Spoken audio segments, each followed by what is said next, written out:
अक्सर हमसे बहुत सारे लोग पूछते हैं कि आप लोग गांधी जी को क्यों नहीं मानते हैं। गांधी जी का रिस्पेक्टेबल नहीं क्यों नहीं आप लोग गांधी जयंती में सम्मिलित होकर गांधी जयंती मनाते हैं। आप लोग गॉडसे को मानते हैं या फिर गांधी को नहीं मानते हैं। सुनो, मैं एक तथ्य बताता हूं आज सारे हिंदुओं को कि मैं गांधी को क्यों नहीं मानता हूं।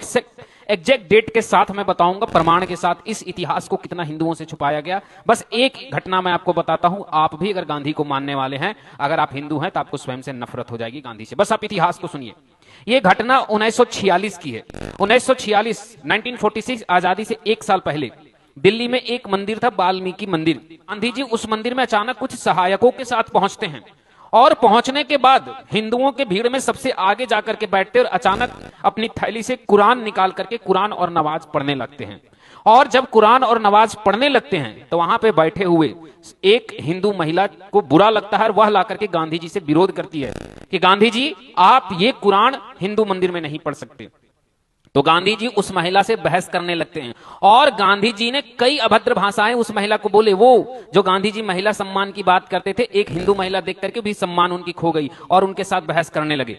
जब महिला कमजोर पड़ने लगी तो वहां पे बैठे हुए सारे हिंदू गांधी जी का विरोध करने लगे और गांधी जी को बोले, अगर आपको भाईचारा चाहिए तो पहले जाकर के मस्जिद में जाइए और मस्जिद में आप रामायण या भगवत गीता पढ़कर दिखाइए। वहां आप भगवत गीता का पाठ कीजिए, हम आपको मंदिरों में कुरान का पाठ करने देंगे। सोचिए गांधी जी की कैसी मानसिकता थी। गांधी जी जब देखे कि हिंदू यहां विरोध करने लगे, वे चुपचाप उस मंदिर से निकले और कहीं नहीं गए, थाने गए। थाना में जाकर के एफआईआर कराए। और उस समय क्या था 1946 में, गांधी मतलब अंग्रेज। जितनों अंग्रेजों की ताकत थी उतनी गांधी की ताकत थी। अंग्रेजों की सेना गांधी जी की सेना, अंग्रेजों की सरकार गांधी जी की सरकार। सोचिए कि गांधी जी की अंग्रेजों के अंदर कितनी पहुंच थी कि अंग्रेजों के शासन काल में 1946 में गांधी जी के एक कह देने से नेहरू जी को प्रधानमंत्री बना दिया गया था। आप में से इतिहास शायद नहीं जानते होंगे, मुझे लगता है आप लोग जितने बैठे हैं कोई नहीं जानते होंगे। मैं बता दे रहा हूं, नेहरू जी 1946 में भारत का पहला प्रधानमंत्री बना था। और कौन बनाए थे? गांधी जी के कहने से अंग्रेज बनाया था। तो सोचिए, गांधी जी दैट्स मीन्स अंग्रेज and English judiciary is that's means Gandhi ji. Gandhi ji से ही इंग्लिश जुडिशरी, किस देश के क्रांतिकारी को फांसी मिलना चाहिए, ये तक डिसीजन गांधी जी के साथ होता था। आप जाकर के पढ़िएगा, भगत सिंह की फांसी से एक महीने पहले जब ये डिसीजन हुआ था तो एक अंग्रेज ने लिखा कि मुझे लगता था कि गांधी जी इसका विरोध करेंगे, लेकिन दुर्भाग्यता मैं इस चीज को समझा कि खुद देशवासी ही भारत के समर्थक में नहीं है जो भारत के लिए लड़ रहे हैं। उसके बाद पुलिस के साथ जब एफआईआर करवाया गया तो वहां पे अंग्रेजों की उस जमाने की पुलिस फोर्स आई और हिंदुओं को दौड़ा दौड़ा कर लाठी मारा गया था वाल्मीकि मंदिर के अंदर। और मारने के बाद जो हिंदू भाग पाए सो भाग गए और जो ना भाग पाए उसमें से 107 हिंदुओं को गांधी जी के द्वारा पुलिसों ने गिरफ्तार किया और थाने में ले जाकर के उन्हें मारा गया। उनकी कई संपत्तियों को जब्त किया गया, उन पर कई गंभीर धाराएं लगाई गई। और साथ ही साथ दुर्भाग्यता ये बात है कि वे लोग 1947 के आजादी के बाद भी जेल में पड़े रहे, क्योंकि गांधी जी का इच्छा नहीं था कि उन्हें छोड़ा जाए। और सबसे बड़ी बात है कि उन 107 हिंदुओं के घर परिवार और सब कुछ पेपर में डाल करके गांधी जी ने सार्वजनिक करवा दिया था कि इसे कट्टरपंथी भी देख ले।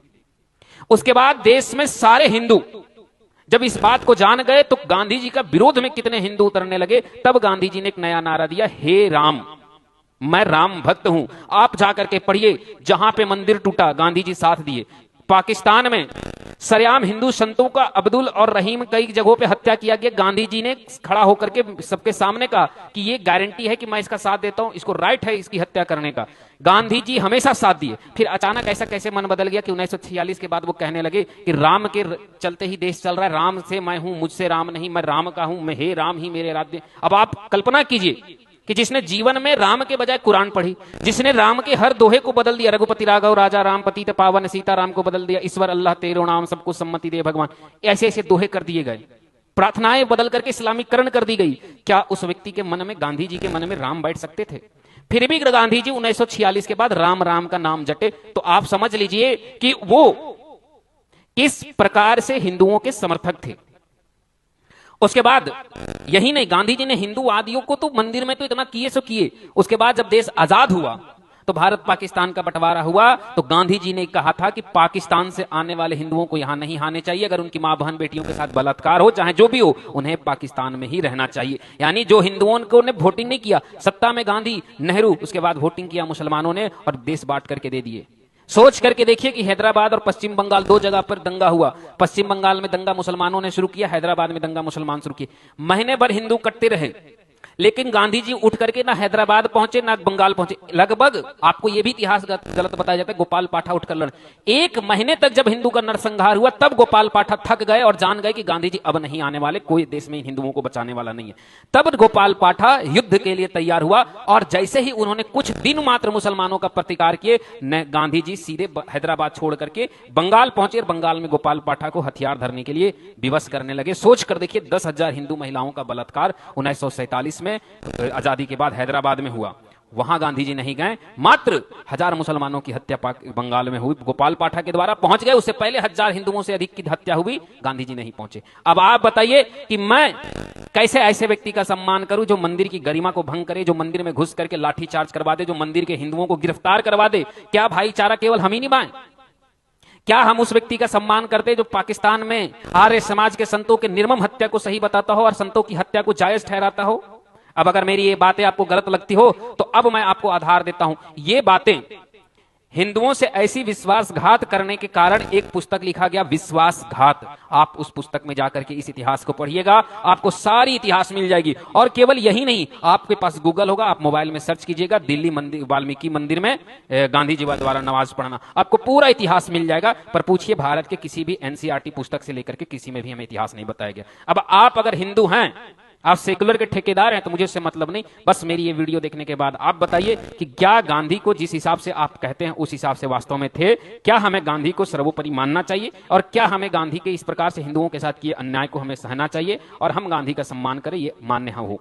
और दूसरी बात, संविधान में जब ओवैसी कहता है कि हम भारत माता की जय, वंदे मातरम नहीं बोलेंगे, संविधान इसके लिए हमें बाध्य नहीं कर सकता, तो हम भी गांधी को राष्ट्रपिता नहीं माने या माने और गांधी जी की जयंती मनाए या नहीं मनाए, इसके लिए हमें संविधान या सुप्रीम कोर्ट बाध्य नहीं कर सकता। या मेरी मर्जी है, हम 2 अक्टूबर को शास्त्री जी की जयंती मनाते हैं और मनाएंगे और हमेशा मनाएंगे। हम इस दिन, इस बार दशहरा में रावण जलाएं और हो सकता है अगली बार 2 अक्टूबर को फिर रावण जलाएं और हो सकता है हम हर साल जलाएं। ये हमारी स्वेच्छा है, हमारी इच्छा है। आप या कोई भी इस पर प्रतिरोध नहीं कर सकते हैं, आपका प्रतिकार करने का भी अधिकार नहीं है।